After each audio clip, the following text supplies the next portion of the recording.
বাংলাদেশের সরকারি প্রশাসনের সুদীর্ঘ ইতিহাসে আজকের দিনটি এমন একটি অধ্যায় হিসেবে চিরকাল অম্লান থাকবে যা এই দেশের লক্ষাধিক সরকারি চাকুরিজীবীর হৃদয়ে গভীরভাবে গেঁথে যাবে।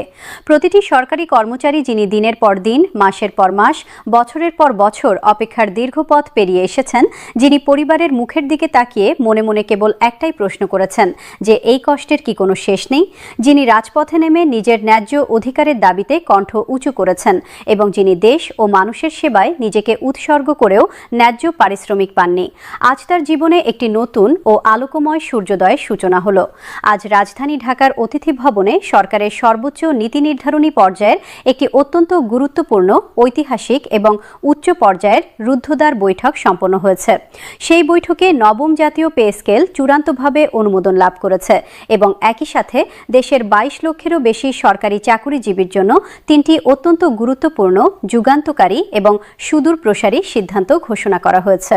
এই তিনটি সিদ্ধান্ত দেশের সরকারি কর্মচারীদের পেশাগত জীবন, পারিবারিক জীবনমান, আর্থিক নিরাপত্তা এবং সামাজিক মর্যাদায় এমন একটি গভীর ও দীর্ঘস্থায়ী পরিবর্তন আনবে যা আগামী প্রজন্ম স্মরণ রাখবে।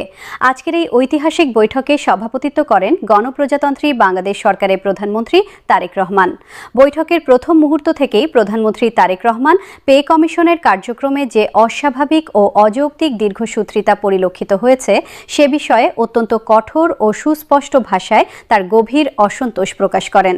তিনি অকপটভাবে প্রশ্ন রাখেন যে একটি সুনির্দিষ্ট ও জাতীয় গুরুত্বের কাজে এতটা দীর্ঘ সময় ব্যয় হওয়ার পেছনে প্রকৃত কারণটি কি এবং এই অগ্রহণযোগ্য বিলম্বের দায়ভার কার উপর বর্তাবে। প্রধানমন্ত্রী তারেক রহমান দৃঢ়ভাবে বলেন যে তিনি নিজে প্রত্যক্ষ উদ্যোগ নিয়ে এই পে কমিশন গঠন করেছিলেন এবং কমিশনের দায়িত্বে যাদের নিয়োগ দেওয়া হয়েছিল তাদের প্রশাসনিক পেশাদারিত্ব, কর্মদক্ষতা এবং বহু বছরের সঞ্চিত অভিজ্ঞতার উপর সম্পূর্ণ আস্থা রেখেই তিনি প্রত্যাশা করেছিলেন যে সর্বোচ্চ 2 থেকে 3 মাসের মধ্যে নবম পে স্কেল বাস্তবায়নের সমস্ত প্রাথমিক কার্যক্রম সুচারুভাবে সম্পন্ন হবে এবং গ্যাজেট প্রকাশের পথটি সুগম হবে।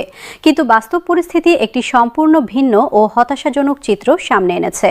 অস্বাভাবিক ও দীর্ঘ বিলম্বের কারণে দেশের প্রতিটি বিভাগে, প্রতিটি জেলায়, প্রতিটি উপজেলায় এবং মাঠ পর্যায়ে কর্মরত লক্ষাধিক সরকারি চাকুরিজীবীর মনে এক গভীর হতাশা, তীব্র ক্ষোভ এবং দীর্ঘস্থায়ী অনিশ্চয়তার বিষণ্ণ পরিবেশ ঘনীভূত হয়েছে। একটি দায়িত্বশীল ও সুশাসিত সরকারের জন্য এই পরিস্থিতি কোনোভাবেই কাম্য নয় এবং কোনো প্রশাসনিক বিবেচনাতেই এটা গ্রহণযোগ্য নয়। প্রধানমন্ত্রী তারেক রহমান বৈঠকে আরও বিস্তারিতভাবে তুলে ধরেন যে সারা দেশে মাঠ পর্যায়ে কর্মরত সরকারি কর্মচারীদের মনে সরকারের প্রতি আস্থার যে উদ্বেগজনক ঘাটতি তৈরি হচ্ছে এবং প্রতিদিন কর্মচারীদের মনোবল ও কর্মোদ্যম যেভাবে নীরবে ক্ষয় পাচ্ছে তা প্রশাসনিক কার্যকারিতা এবং জনসেবার গুণগত মান উভয়ের জন্যই অত্যন্ত বিপজ্জনক।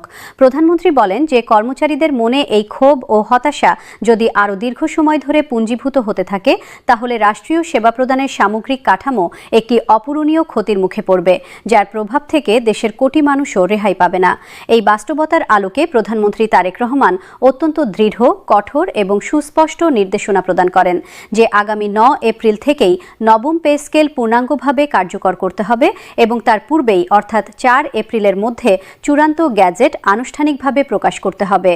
প্রধানমন্ত্রীর এই অকপট ও সময় নির্দিষ্ট নির্দেশনা বৈঠকে উপস্থিত প্রতিটি মানুষের কাছে একটি সুস্পষ্ট ও অনপনেয় বার্তা পৌঁছে দেয় যে এই বিষয়ে আর কোনো ধরনের বিলম্ব, অজুহাত বা শিথিলতা সহ্য করার কোনো অবকাশ নেই এবং নির্ধারিত সময়সীমার মধ্যে কাজ সম্পন্ন করাটাই এখন একমাত্র গ্রহণযোগ্য পথ।